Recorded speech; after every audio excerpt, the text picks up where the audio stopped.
ನೀವು ನೀವು 500 ರೂಪಾಯಿ ನೋಟ್ಗೆ ಚೇಂಜ್ ಕೇಳಕ್ ಬಂದಿದ್ದೀರಾ? ನನ್ನ ಹತ್ರ 500 ರೂಪಾಯಿ ನೋಟ್ ಇಲ್ಲ ರೀ. ನಿಮ್ಮ ಹತ್ರ ಅಲ್ಲ ರೀ, ನನ್ನ ಹತ್ರ 500 ರೂಪಾಯಿ ಇದೆ ಅಂದಿದ್ದು. ಬನ್ನಿ ಎಟಿಎಂ ಹೋಗೋಣ.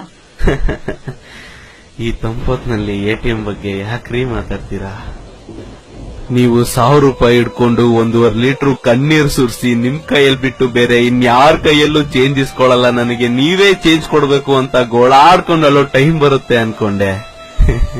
ಆ ಟೈಮೂ ಬರ್ಲಿಲ್ಲ. ನನಗೆ ಗೊತ್ತಾಗೋಯ್ತ್ರಿ, ಇನ್ನೂ ಚೇಂಜ್ ಸಿಗಲ್ಲ. ಯಾಕಂದ್ರೆ ಬ್ಯಾಂಕ್ ಮುಂದೆ ಕ್ಯೂ ಖರಾಬ್ ಆಗಿದೆ ರೀ.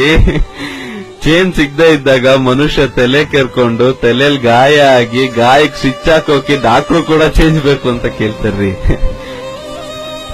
ಅಂತದ್ರಲ್ಲಿ ನಮ್ ಜನ ಈ ಮನಿ ಮಷಿನ್, ಮನಿ ಪ್ಲಾಂಟ್, ಎಟಿಎಂ ಅಂತಾರಲ್ಲ, ಅದರಲ್ಲಿ ಕಾರ್ಡ್ ಹಾಕಿ ಪರ ಪರ ಪರ ಅಂತ ಉದ್ದಾಡ್ಬಿಟ್ಟಿದ್ದಾರೆ ಕಣ್ರಿ.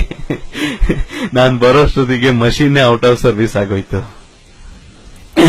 100 ರೂಪಾಯಿ ಸಿಗ್ಲಿಲ್ಲ ಅಂತ ನನ್ಗೇನ್ ಬೇಜಾರಿಲ್ಲ ರೀ. ನಿನ್ನೆ ನೀವು ನನಗೆ ಕೊಟ್ರಲ್ಲ 40 ರೂಪಾಯಿ, ಅಷ್ಟು ಸಾಕು. ಅದ್ರಲ್ಲೇ ಟೀ ಬನ್ನು ಬಾಳೆಹಣ್ಣು ತಿನ್ಕೊಂಡು ಹೇಗೋ ಇನ್ನೊಂದೆರಡು ದಿನ ತಳ್ಳಾಕ್ತೀನಿ. ಥ್ಯಾಂಕ್ ಯು ರೀ ನಂದಿನಿ. 10 ರೂಪಾಯಲ್ಲೂ ಹೊಟ್ಟೆ ತುಂಬಿಸ್ಕೊಳ್ಬಹುದು ಅಂತ ಹೇಳ್ಕೊಟ್ಟಿದ್ದ ದೇವತೆ ನೀವು. ಈ 500 ರೂಪಾಯಿ ಮುರ್ಸಿ ಚೇಂಜ್ ಆಗೋವರೆಗೂ ನಿಮ್ಮ ಉಪಕಾರ ಮರೆಯಲ್ಲ ರೀ ನಾನು.